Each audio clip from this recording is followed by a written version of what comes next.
জাহেল মক্কার কাফির বেঈমানদেরকে নিয়ে গো সে আয়োজন করলো আমার নবীকে মারবে। আল্লাহ জিবরাইলকে পাঠাইয়া দিল নবীর দরবারে, ইয়া রাসূলুল্লাহ, নবীজি ও মায়ার নবী গো, আপনি তৈয়ার থাকবেন, রেডি থাকেন।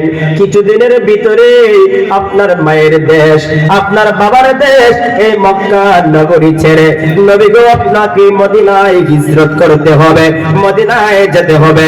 কারণ আবু জেহেল উতবা সাইবা তারা ষড়যন্ত্র করতেছে আপনাকে মেরে ফেলার জন্য। নবী গো অতি শীঘ্রই আপনাকে হিজরত করতে হবে। আল্লাহ যেদিন কবর পাঠাইবেন ওই দিনই আপনি মক্কা ছেড়ে চলে যেতে হবে। আল্লাহর পয়গম্বরকে জানাইয়া দিল জিবরাইল, আমার নবী চোখের পানি ছেড়ে ছেড়ে কান্দে।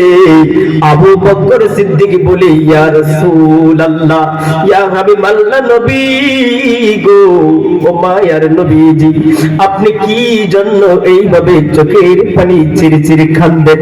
আল্লাহর পয়গম্বর ডাক দিয়া বলে, আবু বকর, ও আবু বকর, আমার বাবার দেশ, আমার মায়ের দেশ, যেখানে আমার জন্ম হয়েছে, আমার ওই বাবার দেশ ছেড়ে ছেড়ে আল্লাহ হুকুম পাঠাইলেন, আল্লাহ হুকুম পাঠাইলেন আমাকে মক্কা নগরী ছেড়ে চলে যেতে হবে।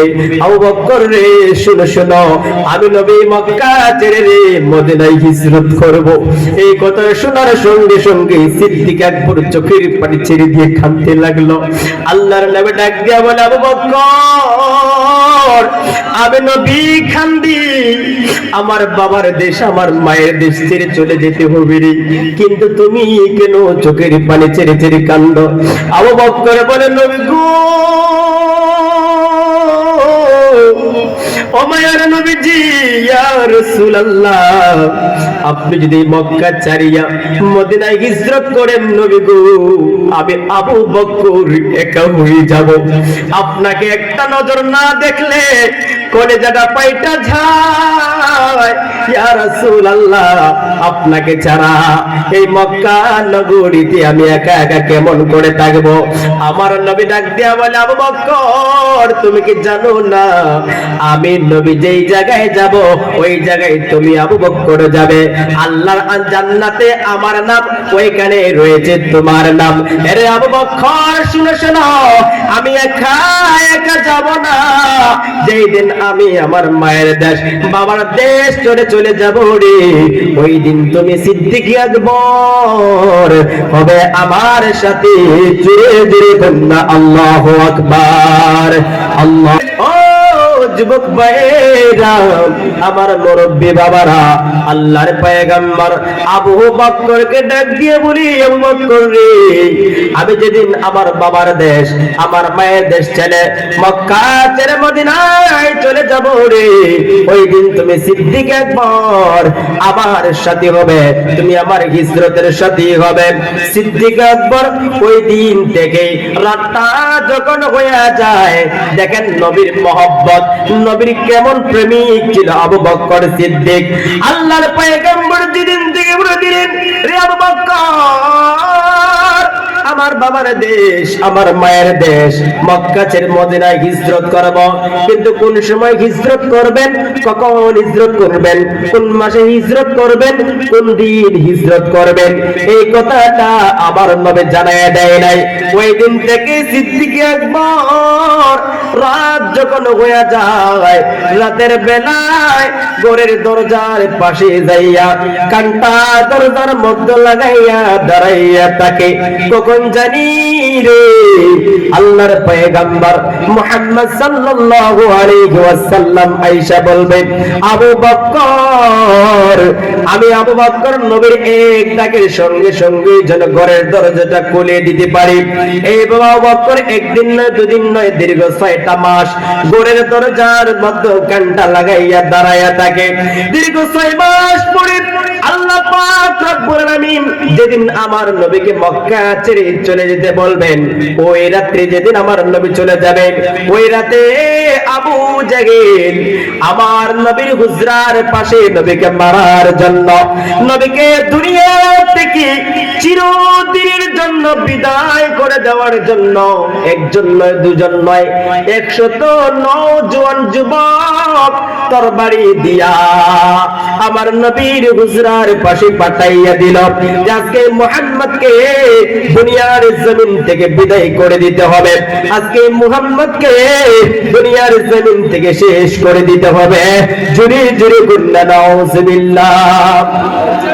এ আমার বাবারা, 100 যুবক আল্লাহর পয়গম্বরকে মারার জন্য আমার নবীজি হুজরা শরীফের চতুর্দিক দিয়া ঘেরাও করে দাঁড়িয়ে রয়েছে। বড় বড় চুরি হাতে নিয়া, দাঁড়ানো তরবারি হাতে নিয়া আমার আল্লাহ জিব্রাইলকে পাঠিয়ে দিল। জিব্রাইল এসে বলে, ইয়া রাসূলুল্লাহ, নবী গো, ও মায়ের নবীজি, ইয়া রাসূলুল্লাহ, এই মুহূর্তে আপনাকে আপনার হুজরা থেকে বের হয়ে যেতে হবে।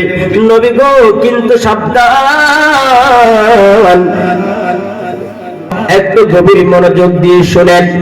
এইভাবে জিব্রাইল এসে বলতেছে, ইয়া রাসূলুল্লাহ, নবী গো, আপনার হুজরা শরীফের চতুর্দিক দিয়া 100 কাফের যুবক দাঁড়িয়ে রয়েছে আপনাকে মারার জন্য। এই মুহূর্তে আপনাকে বের হয়ে যেতে হবে। আল্লাহর নবী ডাকে দিয়া বলে, জিব্রাইল, ও জিব্রাইল, কেমন করে রে আমি নবী ঘর থেকে বের হব? বের হলেই তো তারা আমাকে দেখে ফেলবে, কারণ তারা এমন ভাবে আমার নবীর ঘরের, আমার নবীর হুজরা শরীফের চতুর্দিক দিয়া একজন আরেকজনের শরীরে লেগে লেগে দাঁড়িয়ে রয়েছে, যেন আল্লাহর পয়গম্বর হুজরা থেকে বের হয়ে পেলে না যেতে পারে। আল্লাহর ফেরেশতা জিব্রাইল বলে, ইয়া রাসূলুল্লাহ, ইয়া হাবিবাল্লাহ, নবী গো, আল্লাহ জানিয়ে দিয়েছেন আপনি কোরআনুল কারীমের একটা আয়াত তেলাওয়াত করুন। ওই আয়াত কেন তেলাওয়াত করে নবী গো জমিন থেকে কিছু কঙ্কর হাতে নিয়ে ওই কঙ্করগুলির মধ্যে ফু দেন। আমার নবী আল্লাহর কালামুল কোরআনের সূরাতুল ইয়াসিনের একটা আয়াত তেলাওয়াত করেন। আল্লাহর নবী ওই কঙ্করগুলির মধ্যে ফু দিলেন আর পাথরগুলা উপরের দিকে ছেড়ে দিলেন। আর আমার আল্লাহ ওই পাথরগুলা প্রত্যেকটা কাফের বেঈমানের চোখের মধ্যে ফেলে দিলেন। চিৎকার দিয়া বলেন আল্লাহু আকবার। গভীর মনোযোগ দিয়ে শুনেন, অত্যন্ত গুরুত্বপূর্ণ আলোচনা। আমরা প্রধান অতিথি হুজুর আলোচনা শুনবো, ওনাকে আরো দেখেছি, সকলের মনোযোগ আশা করব। বাবারা, বন্ধুরা, আল্লাহর নবী মুহাম্মদ সাল্লাল্লাহু আলাইহি ওয়াসাল্লাম যে মাত্র পাথরগুলা ছুঁড়ে মেরে দিলেন, ওই পাথরগুলা যাইয়া কাফের বেঈমানদের চোখের মধ্যে পড়ে গেল। এক কাফের আরেক কাফের চোখ মুছতে মুছতে আরম্ভ করে দিল। আর ওই পাক দিয়ে আল্লাহর নবী হুজরা থেকে বের হয়ে গেলেন। ওই দিক দিয়ে কাফের বেঈমানরা বলে, মুহাম্মদ চলে যায়, তরবারি হাতে নিয়ে এক কাফের আরেক কাফের কোপ দিয়া পৃথিবীর থেকে বিদায় করে চলে যায়, বিদায় করে ফেলে দেয়। এইভাবে তারা মারামারি করে তারা মেরে গেল, মরে গেল। আল্লাহর নবী পাক দিয়া হুজরা থেকে বের হয়ে চলে গেলেন। নবী আবার বের হইয়া সিদ্দিক আকবরের বাড়ির সামনে যাইয়া আবু বকরের ঘরের দরজায় যাইয়া আল্লাহর নবী দাঁড়াইয়া আস্তে করিয়া আবু বকর বলে ডাক দিলেন। একটু গভীর মনোযোগ দেন রে বাবারা। আমার নবী দীর্ঘ 6 মাস পরে সিদ্দিক আকবরের হুজরার সামনে যাইয়া ওনার ঘরের দরজার সামনে দাঁড়াইয়া ইয়া আবু বকর বলে, যেই মাত্র আমার নবী ডাক দিয়েছেন লাব্বাইক ওয়া সাদাইকা ইয়া রাসূলুল্লাহ বলে সিদ্দিক আকবর ঘরের দরজাটা খুলে আমার নবীর সামনে হাজির হইয়া যায়। চিৎকার দিয়া বলেন সুবহানাল্লাহ। আর জবান খুলে বলেন সুবহানাল্লাহ। আবু বকর নবী এক ডাক দেওয়ার সঙ্গে সঙ্গে ঘরের দরজাটা খুলে বের হয়ে গেল। আমার নবী আবু বকরকে ডাক দিয়া বলে, রে আবু বকর, আমি নবী এক ডাক দিলাম, দুই ডাক দেওয়া লাগলো না, কেমন করে রে ঘরের দরজা খুলে বের হয়ে গেল। আবু বকর বলে, নবী গো, নবী গো, ও ইয়া রাসূলুল্লাহ, আজ থেকে 6 মাস আগে আপনি বলেছিলেন মক্কা ছেড়ে মদিনায় হিজরত করবেন। নবী গো, কোন দিন যাবেন, কোন সময়ে যাবেন, দিনে যাবেন না রাতে যাবেন? নবী গো, এই কথা আপনি আমাকে বলেন নাই। ইয়া রাসূলুল্লাহ, নবীজি, ও মায়ার নবী গো, ওই দিন থেকে আপনার প্রেমিক আবু বকর রাত যখন হয়ে যায়, রাত হয়ে যাওয়ার সঙ্গে সঙ্গে নবী গো, আমি ঘরের দরজায় কানটা লাগাইয়া দাঁড়ায়া দাঁড়ায়া থাকি আপনি নবীর অপেক্ষায়। আমার নবী বলে, আবু বকর তুমি কি ঘুমাও না? আবু বকর বলে, ইয়া রাসূলুল্লাহ, ইয়া হাবিবাল্লাহ, নবী গো, শুধু আমি ঘুমাই না, আমি ঘুমাই না, তাকে দেখেন আমার ছোট একটা মেয়ে আসমা, সেও গো নবী ঘুমায় না। আপনি নবীর জন্য অপেক্ষা করে কখন আপনি নবী আসবেন। দীর্ঘ 6 মাস ধরে আমি আবু বকর, আমার মেয়ে আসমা ঘুমায় না। ইয়া রাসূলুল্লাহ, শুধু তাই নয়, আমি 2টা উট খরিদ করে আপনার জন্য রেখেছি। ইয়া রাসূলুল্লাহ, আমার ওই 2টা উট রাত যখন হয়ে যায়, আপনি নবীর জন্য দাঁড়ায় থাকে, ওই 2টা উট ঘুমায় না। চিৎকার দিয়ে বলেন সুবহানাল্লাহ। আল্লাহর নবী আবু বকরকে ডেকে দিয়ে বলে, রে বকর, দেরি করবে না, দেরি করলে হবে না, আমাদের পিছনে কাফেররা রয়েছে, তারা আসতেছে, আমাদেরকে ধরে ফেলবে, চলো চলো তাড়াতাড়ি ঘর থেকে বের হয়ে চলো। এবার সিদ্দিক আকবর রাদিয়াল্লাহু তাআলা আল্লাহর নবীকে নিয়ে গভীর রাত্রিতে মদিনার দিকে রওনা দিয়ে দিলেন। ঘর থেকে বের হয়ে কিছু দূর যাওয়ার পরে গো, সিদ্দিক আকবরের ঘরের সামনে আবু জাহেল কাফের মুশরিকরা, আবু জাহেল সিদ্দিক আকবরের ঘরের সামনে হাজির হয়ে যায়। ঘরের দরজায় এসে আঘাত করে, আবু বকর গরু চলি। সিদ্দিক আকবরের বেয়াসপা জবাব দেয়, না না, আমার বাবা ঘরে নাই, তোমার বাবা কোথায় গিয়েছে? জানি না কোথায় গিয়েছে।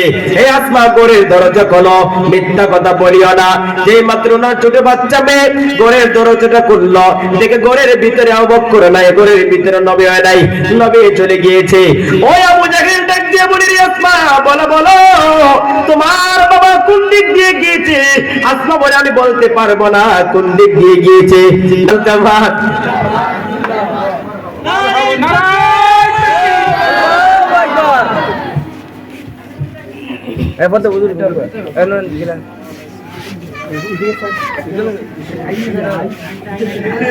আলহামদুলিল্লাহ, আমাদের মাহফিলের প্রধান অতিথি হুজুর সুদূর কুমিল্লা থেকে এসেছেন অনেক কষ্ট করে। ইনশাআল্লাহ হুজুর এখন রেস্টে যাবেন। ইনশাআল্লাহ যত সময় ওনাকে আমাদের মাহফিল স্টেজে আনবো, বা মাহফিল কমিটির বাইরে যারা আছো, যারা দাঁড়িয়ে রয়েছে তাদেরকে বসিয়ে দাও, আর তোমরা নিজেরাও বসে যাও, কোনো হাল্লা চিল্লা করবে না। সকলে দুরূদ শরীফ পড়েন। আল্লাহুম্মা। এবার আবু জাহেল আসমাকে ডাক দিয়ে বলে, আসমা বলো না, তোমার বাবা কোন দিক দিয়ে গিয়েছে? আসমা বলে, না না, আমি বলতে পারবো না। এই কথা বলার সঙ্গে সঙ্গে বাবারা আবু জাহেল ওই আসমার গায়ে এমন জুড়ে আঘাত করেছে, এমন জোরে একটা চোর মেরে দিয়েছে। ওই চোরের গাওয়াতে চোর লাগার সঙ্গে সঙ্গে, চোর মারার সঙ্গে সঙ্গে ওই চোরের আয়াতে আসমা বাবা গো, বাবা গো বলে চিৎকার মেরে দিয়েছে। সিদ্দিক আকবর বলে, নবী গো, ও মায়ের নবী গো, আমার মনে হইতেছে এই মাত্র আবু জাহেল এসে আমার ছোট বাচ্চা আসমাকে মারতেছে। নবী, আমার নবী ডাক দিয়ে বলে, আবু বকর, আবু জাহেল তোমার মেয়েকে মারে, আমি নবী জানতে চাই এখন কি তুমি আমার সঙ্গে যাবে নাকি তোমার মেয়েকে দেখতে যাবে? আবু বকর বলে, ইয়া রাসূলুল্লাহ, ইয়া হাবিবাল্লাহ, নবী গো, আমার একটা মেয়ে কেন, 1000 মেয়ে তাকে যদি, আর 1000টা মেয়েকে যদি আবু জাহেল কেটে কেটে টুকরো টুকরো করে ফেলে দেয়, নবী গো আপনার প্রেমিক আবু বকর আপনার সাথ ছাড়বে না, আপনাকে ছেড়ে যাবে না। চিৎকার দিয়ে বলেন আল্লাহু আকবার। এবার রে বাবারা, আবু বকর সিদ্দিক আমার নবীজি যেতে আরম্ভ করে দিলেন। আমার নবী হাঁটতে আরম্ভ, গভীর রাত, এদিকটা আবু জাহেল ওই মক্কার কাফেরদেরকে নিয়ে আমার নবীদের পিছন পিছন ছুটতে আরম্ভ করে দিলেন। এক পর্যায়ে রে বাবারা, একটু গভীর মনোযোগ দিয়ে শুনেন। আবু বকর সিদ্দিক তাকাইয়া দেখে রে কিছুক্ষণ যাওয়ার পরে আল্লাহর পয়গম্বর নবী মুহাম্মদ রাসূলুল্লাহ সাল্লাল্লাহু আলাইহি ওয়াসাল্লাম ওনার দুইটা বৃদ্ধা পায়ের দুইটা বৃদ্ধা আঙ্গুলের মধ্যে বর দিয়ে আস্তে আস্তে করে আল্লাহর নবীর সামনের দিকে এগিয়ে যাচ্ছেন। আবু বকর বলে, ইয়া রাসূলুল্লাহ, ইয়া হাবিবাল্লাহ, নবী গো, ওগো মায়ের নবীজি, আপনার পায়ের বৃদ্ধা আঙ্গুলের মধ্যে বর দিয়ে দিয়ে এইভাবে আপনি এগিয়ে যাচ্ছেন। নবী গো, আমার মনে হচ্ছে আপনার পায়ে কোনো ব্যথা পেয়েছেন, আপনার অনেক কষ্ট হচ্ছে। আল্লাহর পয়গম্বর ডাক দিয়ে বলে, ওরে আবু বকর, না না, আমার পায়ে কোনো ব্যথা পাইনি, আমার পায়ে কোনো ব্যথা লাগেনি। আমি কেন রে বৃদ্ধা আঙ্গুলের মধ্যে বর দিয়ে দিয়ে সামনে এগিয়ে যাচ্ছি? ওরে আবু বকর, শুনো শোনো, যদি আমার কদম জমিনের মধ্যে রেখে রেখে সামনের দিকে আগাই, জমিনের কদমের দাগ জমিনের মধ্যে পড়ে যাচ্ছে, আমাদের পায়ের দাগ দেখে দেখে রে ওই মক্কার আবু জাহেল কাফেরদেরকে নিয়ে আমাদেরকে ধরে ফেলবে, চিনে চিনে আমাদের পিছনে পিছনে চলে আসবে এবং অতি তাড়াতাড়ি আমাদেরকে ধরে ফেলবে। এজন্য আমি নবী বৃদ্ধা আঙ্গুলে পর দিয়ে দিয়ে সামনের দিকে এগিয়ে যাচ্ছি। এইভাবে অনেকক্ষণ যাওয়ার পরে আল্লাহর হাবিব মুহাম্মদ সাল্লাল্লাহু আলাইহি ওয়াসাল্লাম তাকাইয়া দেখে আবু বকর সিদ্দিক একবার আমার নবীর সামনে যায়, আরেকবার নবীজির পিছনে যায়। আমার নবীর সামনে সামনে আবু বকর সিদ্দিক আটে। আবু বকরের এই অবস্থা দেখে আল্লাহর নবী ডাক দিয়া বলে, আবু বকর, ও আবু বকর রে, একবার তুমি ছিলে আমার পিছনে, আবার কেন রে আমি নবীর সামনে সামনে এইভাবে তুমি হাঁটতেছো? আবু বকর বলে, ইয়া রাসূলুল্লাহ, নবী গো, ওই যে দেখেন কয়েকটা ইহুদিদের বাড়ি দেখা যায়, ইয়া রাসূলুল্লাহ, ওই ইহুদির বাড়ি থেকে যদি আপনি নবীকে লক্ষ্য করে তীর মারে, নবী গো, আমি আবু বকর পিছনের থেকে কি করব? যদি আপনার শরীর মুবারকের মধ্যে একটা তীর লেগে যায়, আল্লাহর দরবারে আমি কোনো জবাব দিয়ে করতে পারবো না। নবী আপনার সামনে সামনে জন্য হাঁটি, যেন কোনো কাফির বেঈমান বাড়ি থেকে তীর মারলে যেন আমি আবু বকরের গায়ে আগে লাগে, যেন আপনি নবীর গায়ের মধ্যে কোনো আঘাত না লাগে।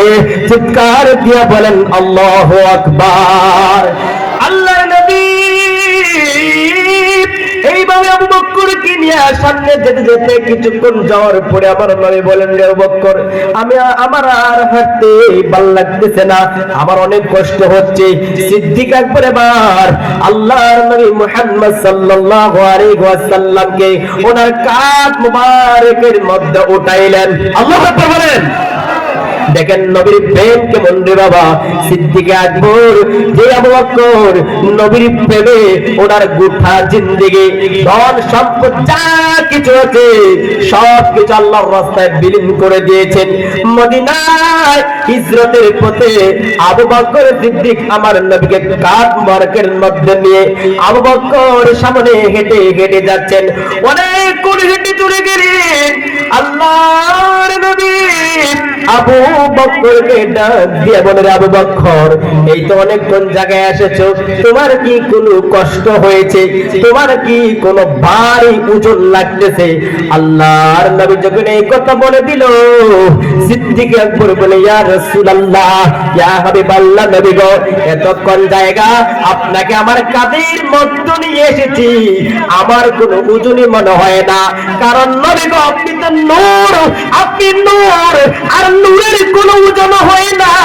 চিৎকার দিয়ে বলেন সুবহানাল্লাহ। আমার নবী নূর, আর নূরের কোনো ওজন হয় না। সিদ্দিক আকবর আল্লাহর নবীকে নিয়ে রাত্র শেষের দিকে চলে গেল। এবার আল্লাহর নবী বলেন, আবু বকর, এই রাত শেষ হয়ে যাচ্ছে, দিন হয়ে যাবে, মনে হয় কাফের বেঈমানেরা আমাদেরকে ধরে ফেলবে। ওই যে পাহাড়টা দেখো, পাহাড়ের চূড়ায় ওঠো।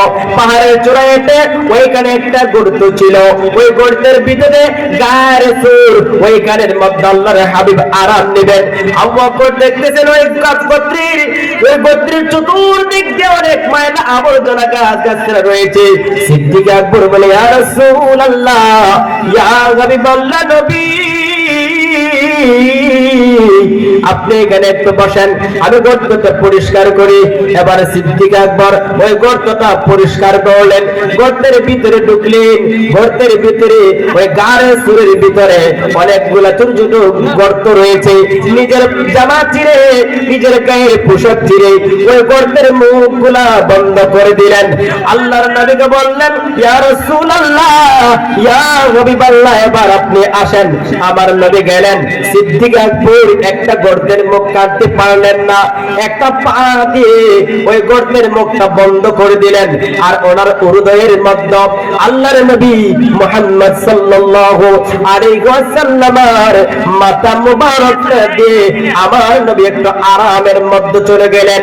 আর ওই গর্তের ভিতরে আমার নবী হিজরত করে যখন মদিনায় যাবে, ওই সংবাদটা একদিন নয়, দুদিন নয়, প্রায় 1000 বছর পূর্বে একটা সাপ জানতে পেরেছিল যে নবী মক্কা থেকে যখন মদিনায় হিজরত করবে, আমার নবীজি ওই গর্তের মধ্যে, ওই গাড়ে সুরের মধ্যে আশ্রয় নেবে। ওই জন্য সপ্তাহ দীর্ঘ 1000 বছর ধরে ওই গর্তের মধ্যে বসবাস করে আল্লাহর নবীকে একটা নজর দেখার জন্য জোরে জোরে করল আল্লাহু আকবার। জগতের বন্ধুরা, ও মুরব্বী বাবারা, আমার যুবক ভাইয়েরা, আমার সম্মানিত মা বোনেরা যারা শুনছো গো, দেখেন সাপ আমার নবীকে চিনেছে, অথচ আমরা মানুষ ওই নবীকে ভালো করে চিনতে পারলাম? কথা হল না, এখন নবীকে চিনতে পারি নাই, চিনি নবীরে হই আমরার মতো। কথা হল না, লিখবে চিনে না নিবা, চিনে দিকে দেখো নবী আমরা। আপনারা কথা বলেন, আপনারা কি কষ্ট হইতেছে? আপনারা কি আমার কথা বুঝেন না? বুঝলেন আপনার কোনো কথাই হইন না, আও হইন না, ও হইন না। কি টমের কি এতই বাতাস আইছে যে বাতাসের জন্য মুখ বলতে পারতেছেন না? আমি আপনাদের এলাকার সন্তান দিকে মনে হয় রে বেটার বাস সবসময় শুনি, আর তখন দাম এর মধ্যে মনে হচ্ছে নাকি?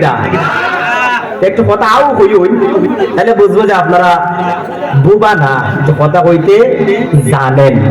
দেখেন সবসময় তো কঠিন কঠিন আলোচনা করি কিনা, অনেক কঠিন কঠিন আলোচনা করি, যে আলোচনা শুনলে পরে অনেক মানুষ কিন্তু আমার শত্রু হয়ে গেছে।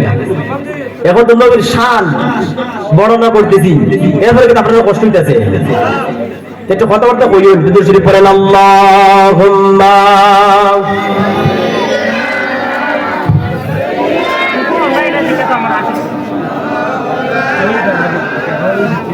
محمد وعلى آل سيدنا ماد اللهم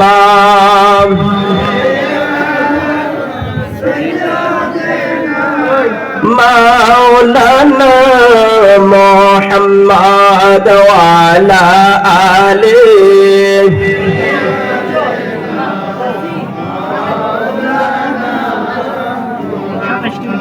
আমার বন্ধুরা বাবারা, এবার সিদ্দিক আকবর রাদিয়াল্লাহু তাআলা আনহু ওই গর্তের ভিতরে ওনার পাটা দিয়ে ডেকে রেখে দিলেন।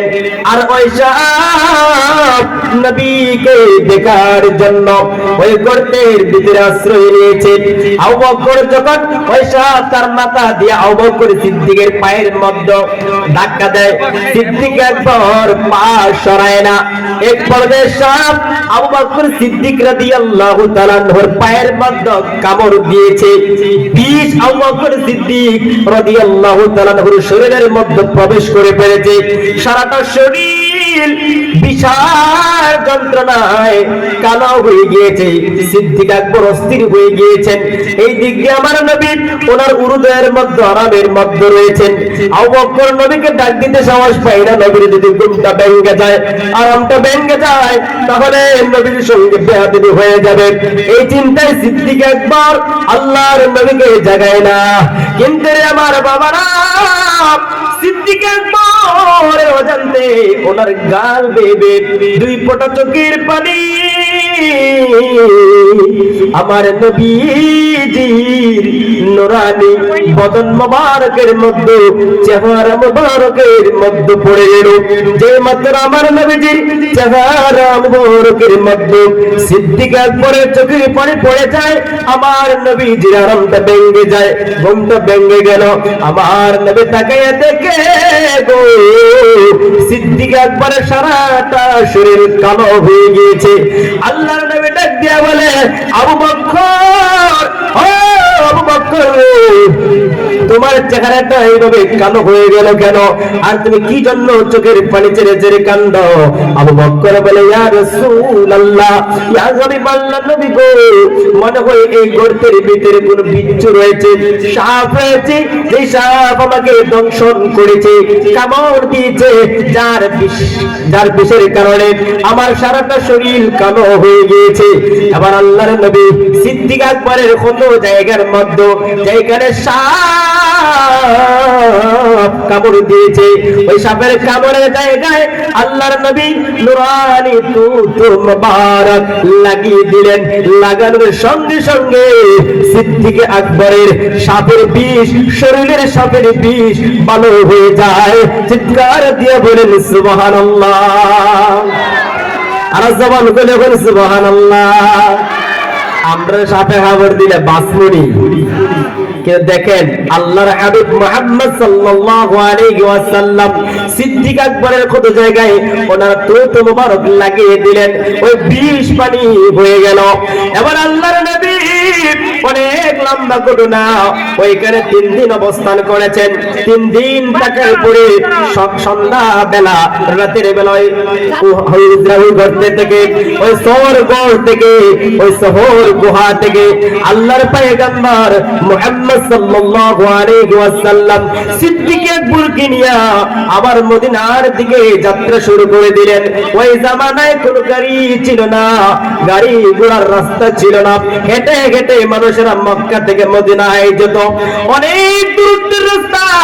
আবু বকর আল্লাহর পয়গম্বরকে নিয়ে গভীর রাত্রে যখন মদিনার দিকে, মদিনার রাস্তায় হাঁটতে শুরু করে দিলেন, যেতে আরম্ভ করে দিলেন, ওই দিক দিয়ে আবু জেহেল মক্কা নগরীতে পুরস্কার ঘোষণা কইরা দিল, ওই আব্দুল্লাহর পুত্র মুহাম্মদকে যে ধরে এনে দিতে পারবে তাকে আমি পুরস্কার দেব। ওই পুরস্কারের নবী সুরাকা ইবনে মালিক একটা লোক রয়েছে, ওই সুরাকা বিন মালিক কাফির বেঈমান আল্লাহর নবীর সন্ধানে সে বের হয়ে গেল। হঠাৎ করে দেখা যায় আল্লাহর নবীর পিছনে সুরাকা বিন মালিক আসতেছে। আমার নবীর নামে গেলেন, তাকাইয়ে দেখে সুরাকা বিন মালিকের হাতে একটা তরবারি রয়েছে। আল্লাহর নবী ওই সুরাকা বিন মালিকের ঘোড়াটাকে আদেশ করলেন, হুকুম করার সঙ্গে সঙ্গে ওই সুরাকা বিন মালিকের ঘোড়ার হাঁটু পর্যন্ত জমিনের মধ্যে ডুবে যায়। চিৎকার দিয়ে বলেন আল্লাহু আকবার। যেই মাত্র তার ঘোড়ার পা জমিনের মধ্যে ডুবে গেল, সুরাকা বিন মালিক বলে, ইয়া রাসূলুল্লাহ, ইয়া হাবিবাল্লাহ, নবী গো, আমি ভুল করেছি, অন্যায় করেছি, আপনি আমাকে ক্ষমা করে দিন, আমি আর আপনার পিছনে যাব না, নবী গো, আপনি আমাকে মুক্ত করে দিন। আমার নবী আবার আদেশ করলেন, হুকুম করলেন, সঙ্গে সঙ্গে ঘোড়ার পা জমিন থেকে বের হয়ে গেল। কিন্তু এরপর বেঈমান আমার নবীর পিছনে আবার ছুটতে লাগলো।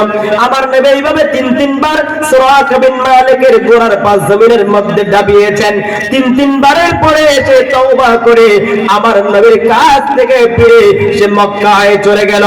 আমার নবীজি সিদ্দিক আকবরকে নিয়ে মদিনার দিকে রওনা দিয়ে দিলেন। যেতে যেতে অনেক দূরত্বের রাস্তা, যতগুলো খাবার ছিল সবগুলো খাবার শেষ হয়ে গিয়েছে। কিছু পানি ছিল, ওই পানিগুলো শেষ হয়ে গিয়েছে। আল্লাহর নবী আবু বকরকে ডাক দিয়ে বলে, আবু বকর, আবু বকর রে, অনেক দূর মদিনার পথ, যতগুলা খাবার ছিল রে সবগুলা খাবার শেষ হয়ে গিয়েছে। যতগুলো পানি ছিল পানিগুলো শেষ হয়ে গিয়েছে। দেখো রে দেখো, এই এলাকায় কোনো বাড়ি দেখা যায়নি, কোনো ঘর দেখা যায়নি। আমরা ঘরে গিয়ে আশ্রয় নিব এবং আমাদের খিদা নিবারণ করব, ওইখান থেকে কিছু খাবার তালাশ করব। আবু বকর বলে, ইয়া রাসূলুল্লাহ, ইয়া হাবিবাল্লাহ, নবী গো, আমার নবী, এই মরুভূমি যেখানে পূবে তাকাইলে কোনো বাড়ি দেখা যায় না, পশ্চিমে তাকাইলে কোনো বাড়ি দেখা যায় না, দক্ষিণে তাকালে কোনো গরু দেখা যায় না, উত্তরে তাকালে নবী গো নাই বলতে কোনো কিছুই দেখা যায় না। এই মরুভূমিতে আমরা কেমন করে নবী গো বাড়ি তালাশ করব, কেমন করে নবী গো বাড়ি পাবো? আমার নবী আবু বকরকে বলে, আবু বকর, ভালো করে একটু তাকাইয়া দেখো, সামনের দিকে ভালো করে নজর করে দেখো। এবার সিদ্দিক আকবর ভালো করে যখন আমার নবীর কথা মতো শোনার পরে সামনের দিকে তাকাইলো, তাকানোর পরে দেখে রে ওই যে সামনে ছোট্ট একটা করে ঘর দেখা যায়। চিৎকার দিয়া বলেন আল্লাহু আকবার। এবার আল্লাহর নবী আবু বকরকে নিয়ে ওই বাড়ির কাছে গেলেন, বাড়িতে ঢুকলেন, যে দেখতেছেন ঘরের দরজাটা বন্ধ। ওই বাড়িটা ছিল উম্মে মাবাতের বাড়ি। আল্লাহর পয়গম্বর ওই বাড়ির কাছে যাইয়া আবু বকরকে বলেন, আবু বকর, ওই ঘরের দরজায় যাও, যাইয়া দেখো বাড়ির ভিতরে কেউ আছেনি। এবার আবু বকর সিদ্দিক রাদিয়াল্লাহু তাআলা আনহু ঘরের দরজার সামনে গেলেন, ঘরের দরজায় যাইয়া ডাক দিলেন, সালাম দিলেন, করে জবাব আসে না। তিনবার ডাক দেওয়ার পরে ঘরের ভিতরে থেকে আওয়াজ আসলো, কে? তিনি আবু বকর বলতেছেন, আমরা মক্কা থেকে এসেছি, আমরা মদিনায় যাব, হিজরত মদিনায় যাব, আমরা মদিনার মেহমান, মদিনার পথে যাচ্ছি, আমাদের মধ্যে কোনো খাবার নাই, আমাদের কাছে যে খাবারগুলো ছিল শেষ হয়ে গিয়েছে, আমরা পিপাসিত, আমরা ক্ষুধার্ত, আমরা দুইজন লোক, আমি আবু বকর, আমার সঙ্গে আরেকজন লোক আছেন, আপনার ঘরে যদি কোনো খাবার থাকে আমাদেরকে একটু খাবার দেন। ওই উম্মে মাবাত ঘরের দরজাটা খুলে এসে বলতেছে, আরে আবু বকর, শুনো শুনো রে, আমার ঘরে কোনো খাবার নাই, আমার বাড়িতে কিছু মেষ আছে, কি ছাগল আছে, আমার স্বামী ওই ছাগল গুলা চড়াতে নিয়ে গিয়েছে, সন্ধ্যায় যখন বাড়িতে আসবি ওই ছাগলের দুধ দহন করে রে আমাদের জীবন নিবারণ করি, আমরা আহার করি, জুড়ি জুড়ি কোন আল্লাহু আকবার। আমাদের ঘরের মধ্যে কোনো খাবার নাই, হে আবু বকর, তোমাদেরকে দেওয়ার মতন কোনো কিছুই নেই।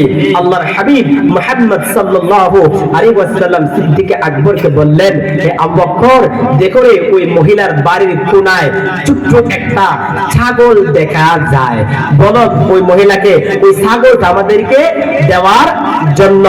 আবু বকর বলে, আপনার বাড়ির পাশে ওই যে কর্নারে একটা ছোট ছাগলের বাচ্চা দেখা যায়, ওই ছাগলের বাচ্চাটা আমাদেরকে একটু দিয়ে দিন, আমরা আবার আপনাকে দিয়ে দিব। ওই উম্মে মাবাত ডাক দিয়ে বলে, আরে আবু বকর, তুমি কি পাগল হয়ে গিয়েছো? আমার বাড়ির কিনারায় যে ছোট একটা বাচ্চা দেখা যায়, তার স্তনের মধ্যে কোনো দুধ নাই, সে দুধ খায়, কি খায়? বাচ্চারা দুধ খায়। দুধ দিব কোথেকে? এটা দুধ দিত না, তোমরা দুধ দহন কইরা খাইতাই। আবু বকর বলি, ইয়া রাসূলুল্লাহ, ওই মহিলা তো হয় এটার মধ্যে কোনো দুধ নাই। নবী বলেন, বলো মহিলাকে ওই বাচ্চাটা আমাদেরকে দেওয়ার জন্য। দেখেন আল্লাহর হাবিব মুহাম্মদ সাল্লাল্লাহু আলাইহি ওয়াসাল্লামকে আল্লাহ পাক কত মর্যাদার অধিকারী করেছেন। এবার ওই মহিলা বাচ্চাটা দিয়ে দিলেন আবু বকর সিদ্দিক, আল্লাহর পয়গম্বর মুহাম্মদ রাসূলুল্লাহ সাল্লাল্লাহু আলাইহি ওয়াসাল্লামের কাছে ওই বাচ্চাটাকে আনলেন। আমার নবীজি বাচ্চাটাকে হাতের কাছে রে ওই বাচ্চার ছাগলের বাচ্চার স্তনের মধ্যে যখন ওনার নরানি হাত মোবারক লাগালেন, লাগানোর সঙ্গে সঙ্গে ওই ছোট বাচ্চার ছাগলের স্তনের মধ্যে দুধে পরিপূর্ণ হয়ে গেল। যে বাচ্চার স্তনে কোনো দুধ নাই, কিন্তু নবীজি হাত লাগিয়েছেন, লাগানোর সঙ্গে সঙ্গেই ওই বাচ্চার স্তনে কি এসেছে? আমাদের কি এসেছে? দুধ ছিলেননি আপনারা? এবার যখন দুধ এসেছে, আল্লাহর নবী বলেন, আবু বকর ওই মহিলার বাড়িতে একটা বালতি আনো। ওনার বাড়িতে একটা বালতি আনলেন। আমার নবী যে দুধ দহন করলেন, পরিপূর্ণ করে এক বালতি দুধ দহন করলেন। আল্লাহর নবী মুহাম্মদ রাসূলুল্লাহ সাল্লাল্লাহু আলাইহি ওয়াসাল্লাম এক বালতি দুধ দহন করার পরে আবু বকরকে ডাক দিয়ে বললেন, রে আবু বকর, এই নাও এইখান থেকে পরিপূর্ণ ভাবে পেট ভরে তৃপ্তি সহকারে তুমি দুধ পান করো। আবু বকর বলে, ইয়া রাসূলুল্লাহ, নবী গো, ও মায়ার নবী গো, রহমাতাল লিল আলামিন নবীজি, বরকত ওয়ালা নবীজি, আগে আমি আবু বকর কেমন করে পান করব? সম্ভব না, আগে আপনি পান করুন। আমার নবীজি পেট ভরে দুধ পান করলেন। এরপর আবু বকর খাইলেন এবং ওই বাকি দুধগুলা মহিলাকে দিয়ে দিলেন। দূর থেকে মহিলা সব কিছুই দেখেছে। খাওয়ার পরে আল্লাহর নবী ওনাদের কাছ থেকে বিদায় নিয়ে মদিনার দিকে রওনা দিয়ে দিলেন। যখন সন্ধ্যা গড়িয়ে আসে, ওনার স্বামী ছাগল চড়ানো থেকে বাড়িতে ফিরে আসলো। আসার পরে বাড়িতে প্রবেশ করার পরে জানতে পারলো, বুঝতে পারলো যে ওনার বাড়িতে নিশ্চয়ই কোনো বরকতওয়ালা মেহমান এসেছে। কারণ ওনার বাড়ির চতুর্দিক দিয়া সারাটা বাড়ি যেন মেশক আম্বরের গানে পরিপূর্ণ হয়ে রয়েছে। নবী এমন একজন নবী, উনি যে দিক দিয়ে একবার গিয়েছেন, ওই রাস্তায় দিয়ে যে নবী গেছেন, মানুষেরা বুঝতে পারতো আল্লাহর নবীজির শরীর থেকে মেশকে আম্বরে গ্রাম বাইরে দিত। এখন উম্মে মাহবাদের সাহেব বলতেছে, বিবি রে, আমার তো মনে হচ্ছে যে আমাদের বাড়িতে নিশ্চয়ই কোনো মেহমান এসেছে। কে এসেছে রে? যে যার বরকতে আমাদের বাড়িটাই অন্যরকম লাগতেছে এবং সারাটা বাড়ি মেশকে আম্বরে গানে পরিপূর্ণ হয়ে গিয়েছে। এবার উম্মে মাহবাদ বলে, স্বামী রে, ও স্বামী, দুইজন পথিক এসেছিল। একজনের নাম ছিল আবু বকর, আর একজনের নাম ছিল মুহাম্মদ। ওই মুহাম্মদ যিনি, ওনার চেহারাটা এত সুন্দর ছিল। স্বামী রে, আমার জীবনে অনেক মানুষ দেখেছি, কিন্তু ওনার মতন এত সুন্দর মানুষ দেখি নাই। যেন আসমানের পূর্ণিমার চাঁদ উদয় হয়ে রয়েছে। চিৎকার দিয়া বলেন আল্লাহু আকবার। উম্মে মাহবাদের স্বামী বলি, বিবি রে, ও বিবি, তুই বড় ভুল করেছিস। হাতের কাছে স্বর্ণ পায়াও হারাইলি। হাতের কাছে কি হারাইলি? স্বর্ণ পায়াও হারাইলি, স্বর্ণ চিনতে পারলি না। বিবি রে, বল উনি কোন দিক দিয়ে গেছে, তাড়াতাড়ি আমার এই মাত্র তিনি এদিক দিয়ে বের হয়েছে। এবার উম্মে মাহবাদ সহ ওনার স্বামী ওই নবীর পিছনে দৌড়াতে আরম্ভ করে দিল। কিছুক্ষণ দৌড়ানোর পরে দেখতেছে যে নবীর লাগাল পেয়ে গেল। নবীর কাছে গিয়ে ওনার স্বামী বলতেছে, ইয়া রাসূলুল্লাহ, ইয়া হাবিবাল্লাহ, আমার বিবি আপনাকে চিনতে পারে নাই। নবী গো, আপনি এখনই আমাকে কালমা পড়াইয়া মুসলমান বানাইয়া দিন। পথের মধ্যে দুইজন লোক কালমা পড়ে কি হয়ে গেল? মুসলমান হয়ে গেল উম্মে মা'বাদ এবং ওনার স্বামী কালেমা পড়ে মুসলমান হয়ে যায়। তো হিজরতের ঘটনা অনেক লম্বা ঘটনা। আল্লাহর পয়গম্বর মুহাম্মদ সাল্লাল্লাহু আলাইহি ওয়াসাল্লাম তিনি মদিনায় চলে যাবেন, মদিনার কাছাকাছি চলে গেলেন। ওই দিক দিয়া মদিনার আবাল বৃদ্ধা যুবক যারা আছে সবাই নবী আসবে বলে তারা প্রত্যেক দিন মদিনা থেকে বের হয়ে এসে একটা ময়দানে দাঁড়িয়ে দাঁড়িয়ে আল্লাহর নবীকে স্বাগত জানানোর জন্য তারা অপেক্ষা করতে থাকে। একদিন নয়, দুদিন নয়, ওইভাবে মদিনার মানুষেরা 12 দিন পর্যন্ত আল্লাহর নবীর জন্য অপেক্ষা করেছে কখন নবী আসবে। একটু গভীর মনোযোগ দিয়ে আমার বাবারা, 12 দিনের মাথায় হঠাৎ করে একজন লোক তাকে দেখে আল্লাহর পয়গম্বর আসতেছে, সংবাদ পৌঁছে গেল ওই যে দেখুরি নবী আসতেছে।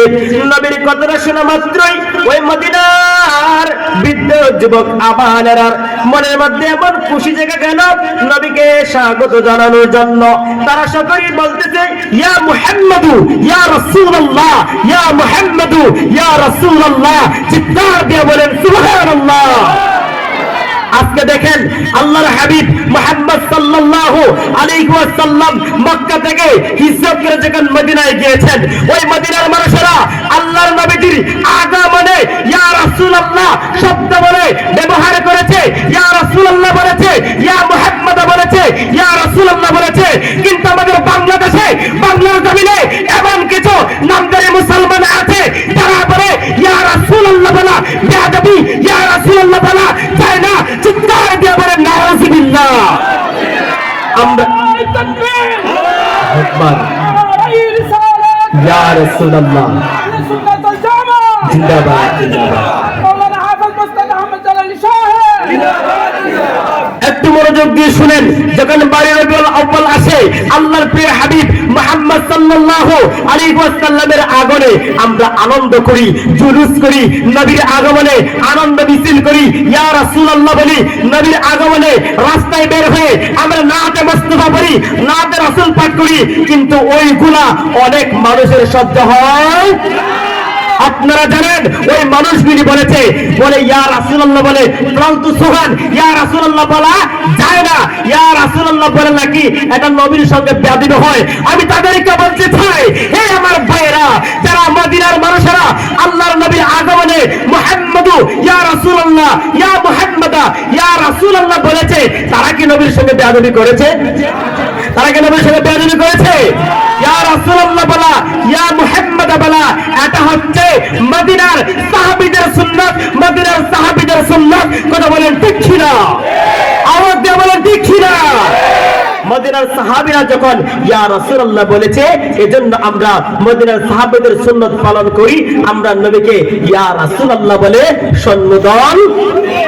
তারা আনন্দ করেছে, জুলুস করেছে, নাচ গেয়েছে। মক্কার আবাল বৃদ্ধা ছোট বড় যা মানুষ আছিল সব মানুষই কিন্তু আল্লাহর প্রিয় হাবিবের আগমনে আনন্দিত হয়েছে। তো নবীর আগমনে আনন্দ হইবে, দরকার আছে না নাই? নবীর আগমনে অবশ্যই আনন্দিত হইতে হবে, খুশি হইতে হবে। কেননা আল্লাহ পাক রব্বুল আলামিন আল্লাহর কোরআনুল কারীমের মধ্যে বলেছেন কুল বিফাদলিল্লাহি ওয়া বিরহমাতিহি ওয়া বিযালিকা ফালইফরাহু। আল্লাহ পাক আল্লাহর কোরআনুল কারীমের মধ্যে বলেছেন কুল, হে নবী আপনি বলে দিন বিফাদলিল্লাহ, আমি আল্লাহর দয়া। সুবহানাল্লাহ বলেন। আল্লাহ পাক বলে হে নবী আপনি পৃথিবীর সমস্ত মানুষদেরকে জানিয়েছেন আমি আল্লাহর দয়া নিয়ে তারা যেন আনন্দ করে খুশি করে চিৎকার দিয়ে বলেন সুবহানাল্লাহ। তো আল্লাহ পাকের সবচেয়ে বড় দয়া হচ্ছে আমার আপনার নবী নবী মুহাম্মদ রাসূলুল্লাহ। এই যে আল্লাহ পাক বলেছেন বিফাদলিল্লাহ, আমি আল্লাহর দয়া নিয়ে তোমরা আনন্দ করে। দুইটা জিনিসের কথা বলা হয়েছে, একটা হচ্ছে কুল বিফাদলিল্লাহি ওয়া বিরহমাতিহি ওয়া বিযালিকা ফালইফরাহু, একটা হচ্ছে আল্লাহর দয়া, আরেকটা হচ্ছে আল্লাহর রহমত। এখন আল্লাহর দয়া দ্বারা কি বুঝিয়েছেন? আল্লাহ পাক বলেন লাকাদ মান্নাল্লাহু আলাল মুমিনিনা ইয বাআসা ফীহিম রাসূলা। চিৎকার দিয়ে বলেন সুবহানাল্লাহ।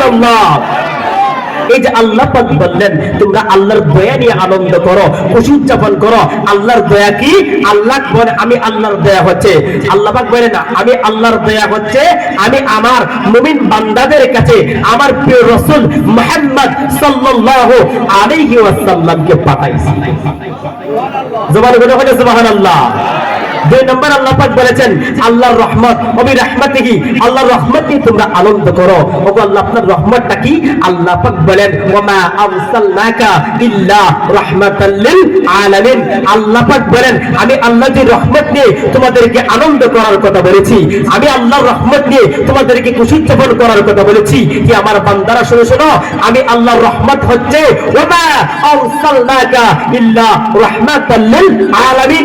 আমি আল্লাহর সবচেয়ে বড় রহমত হচ্ছে আমার প্রিয় নবী মুহাম্মদুর রাসূলুল্লাহ। চিৎকার দিয়ে বলেন সুবহানাল্লাহ। তো আল্লাহর দয়াও আমার নবী, আল্লাহর রহমত আমার নবী। তো আমার নবীর আগমনে ওই মদিনার মানুষেরা যদি আনন্দ করতে পারে, খুশি উদযাপন করতে পারে, তো আমরা কেন ওই নবীর আগমনে আনন্দিত করতে পারবো না? পারবো কি পারবো না বলেন? অবশ্যই পারবো। এবার আমার বন্ধুরা বাবারা, আল্লাহর নবী যখন মদিনায় প্রবেশ করলেন, মদিনার প্রত্যেক মানুষই চায় নবী গো আপনি আমার বাড়িতে তাশরীফ আনুন, আমার বাড়িতে মেহমান হয়ে আসুন। প্রত্যেক মানুষেরই চাওয়া।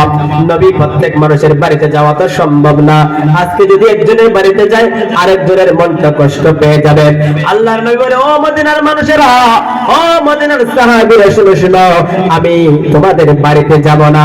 আমি যে উটের মধ্যে বসেছি ওই আমার কাসওয়া নামক উটটা যার বাড়িতে যাবে রে তার বাড়িতে আমার মেহমানদারি হবে, তার বাড়িতে আমার স্থান হবে। এবারে কাসওয়া নামক উটটা আস্তে আস্তে করে নবীর একজন প্রিয় সাহাবী, বৃদ্ধ সাহাবী আবু আইয়ুব আনসারী রাদিয়াল্লাহু তাআলা আনহুর বাড়ির উঠনে যাইয়া আস্তে করে বসে গেল। আর জবান গুলো বলেন সুবহানাল্লাহ। এবারে ওর যখন আবু আইয়ুব আনসারীর বাড়ির মধ্যে বসে যায়, আল্লাহর নবীর স্থান আবু আইয়ুব আনসারীর বাড়িতে হয়ে গেল। ওই আবু আইয়ুব আনসারী রাদিয়াল্লাহু তাআলা বাড়ির মধ্যে আমার নবী প্রবেশ করলেন, এখানে বিশ্রাম নিলেন, এখানে থাকতে লাগলেন। আবু আইয়ুব আনসারীকে এখানে একটা গুরুত্বপূর্ণ ঘটনা রয়েছে, মনোযোগ দিয়ে শুনেন। আল্লাহর নবী আবু আইয়ুব আনসারীকে ডাক দিয়ে বলে আবু আইয়ুব আনসারী তোমার বাড়িতে আমার একটা আমানত রয়েছে, যে আমানতটা আজকে নয়, দুদিন নয়, একদিন এক মাস নয়, আজ থেকে 1400 বছর আগে তোমার বাড়িতে আমার আমানতটা রেখেছিল।